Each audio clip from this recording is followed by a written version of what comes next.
अस्सलाम वालेकुम फ्रेंड्स।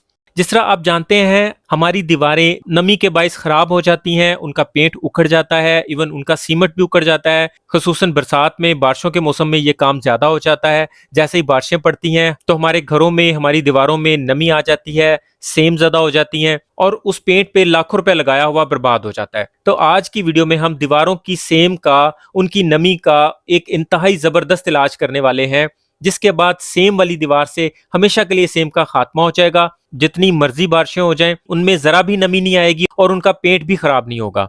तो जिस तरह आप इस दीवार को देख सकते हैं, इस दीवार पे सिर्फ पेंट नहीं उखड़ा, इसके साथ इसका सीमेंट भी कमजोर पड़ गया और वो भी उतर गया है। तो इसका ट्रीटमेंट करने से पहले हम इसके ऊपर का जो कमजोर सीमेंट होगा, सबसे पहले तो वो उतार देंगे, ताकि ऐसा नहीं हो कि हम इसके ऊपर ट्रीटमेंट करें तो नीचे से कमजोर सीमेंट दीवार को छोड़ दे और दीवार फिर खराब हो जाए। झाड़ू की मदद से हम इस दीवार को अच्छे से साफ कर लेंगे, ताकि सेम के आसार और रेत वगैरह बिल्कुल अच्छे से इसके ऊपर से साफ हो जाए। किसी डिब्बे की मदद से या फिर इस तरह की स्प्रे बोतल की मदद से भी दीवार के उस हिस्से को गीला कर लेंगे। उसके बाद फ्रेंड्स हम इसकी मेन चीज पे आते हैं। तो फ्रेंड्स होता यह है कि नमी के बायस दीवार के ऊपर लगा हुआ सीमेंट कमजोर पड़ जाता है और सीमेंट और रेत भुरभुरा हो जाता है और वो वक्त के साथ साथ उतरना शुरू हो जाता है। मतलब आप इसके ऊपर जितना मर्जी झाड़ू लगा दें, इसको धो लें, जब कुछ देर के बाद आप इसके ऊपर हाथ फेरेंगे तो जिस सीमेंट की इतनी स्ट्रेंथ नहीं होगी कि वो दीवार के साथ चिपका रहेगा, लगा रहेगा, वो वहां से फिर भी उतरता रहेगा। तो ट्रीटमेंट के तौर पे हम उसके ऊपर कुछ भी लगा देंगे तो उस सीमेंट के छोटे छोटे जर्रात हमारे ट्रीटमेंट को कामयाब नहीं होने देंगे। तो उसके लिए हम एक फार्मूला इस्तेमाल करेंगे जो नहायत कामयाब है। हम मार्केट से प्योर नमक का तेजाब लेकर आएंगे।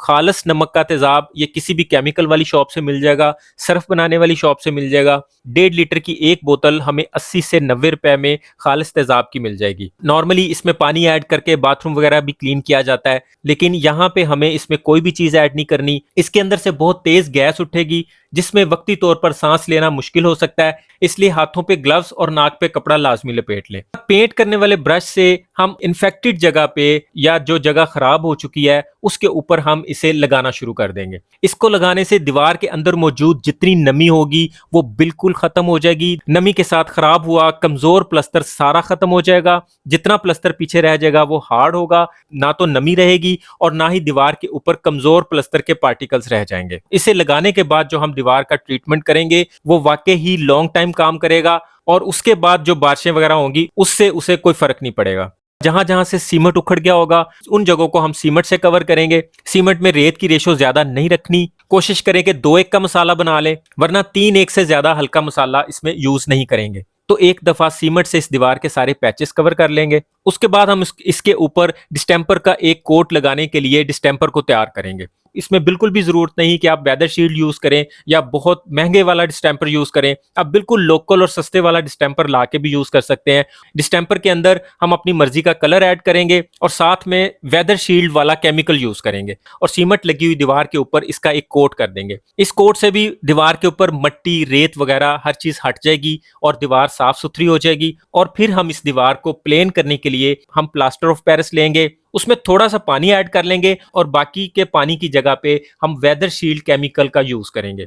एक तो ये इसे बहुत जल्दी सूखने नहीं देगा, दूसरा ये इसे इस कदर पायदार बना देगा कि इसके ऊपर बारिश, आंधी, तूफान कोई भी असर नहीं करेगा। आमतौर पे पेंट की शॉप से मिलता है, जितना अच्छे वाला परचेज करेंगे उतना ये ज्यादा टाइम के लिए काम करेगा। इसमें एक बात मैं क्लियर करता चलूं कि अगर तो हमारी किसी दीवार में अंडरग्राउंड पानी का पाइप लीक है या सीवरेज का पाइप लीक है या जिस जगह पे टैप लगी होती है उस जगह से अक्सर प्लम्बर हजरात टैप को सीधा रखने के लिए थोड़ा ढीला भी छोड़ देते हैं, क्योंकि उसके ऊपर एक कवर आ जाता है जिससे अगर माइनर लीकेज रह भी जाए तो वो कवर में छुप जाती है। वो ये नहीं सोचते कि उनकी इस हठधर्मी से किसी की लाखों की बिल्डिंग का सत्यानाश हो जाएगा। आपके यहाँ भी अगर इसी तरह का मामला है और दीवारों में सेम ऐसी किसी वजह से है तो फिर हम उसे वक्ती तौर पर तो रोक सकेंगे, लेकिन कुछ अरसा बाद उसकी हालत दोबारा वैसी हो जाएगी। तो इसके लिए हमें पहले दीवार में सेम आने की वजह को खत्म करना है, उसके बाद ही कोई ट्रीटमेंट काम आएगा और वो लॉन्ग टाइम चलेगा।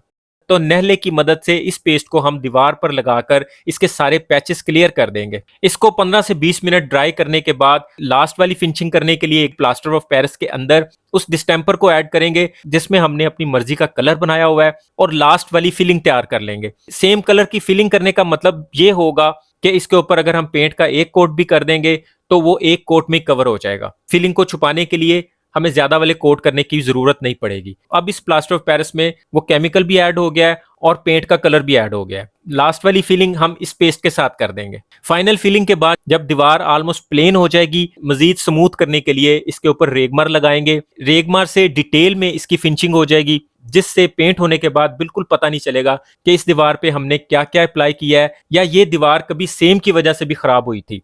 रेगमार से दीवार को बिल्कुल स्मूथ और प्लेन करने के बाद हम इसके ऊपर अपना बनाया हुआ फाइनल डिस्टेंपर कोट कर देंगे। एक ही कोट के बाद ये अपनी फाइनल लुक में आ जाएगा। कुछ टाइम देंगे और फिर इसके ऊपर दूसरा कोट कर देंगे और हमारी ये वाली दीवार हर किस्म की बारिश, आंधी, तूफान या नमी से महफूज हो चुकी होगी। उम्मीद है आपको आज की वीडियो भी बहुत अच्छी लगी होगी। वीडियो पसंद आए तो इसे लाइक और दोस्तों में शेयर लाजमी कर दिया करें। चैनल पर नए हैं तो इसे सब्सक्राइब करके बेल के आइकन पर प्रेस कर दें ताकि मेरी हर आने वाली वीडियो आप तक बआसानी पहुंच सके। अभी के लिए इतना ही। अपना और अपनों का ख्याल रखिएगा। बहुत बहुत शुक्रिया। अल्लाह हाफिज।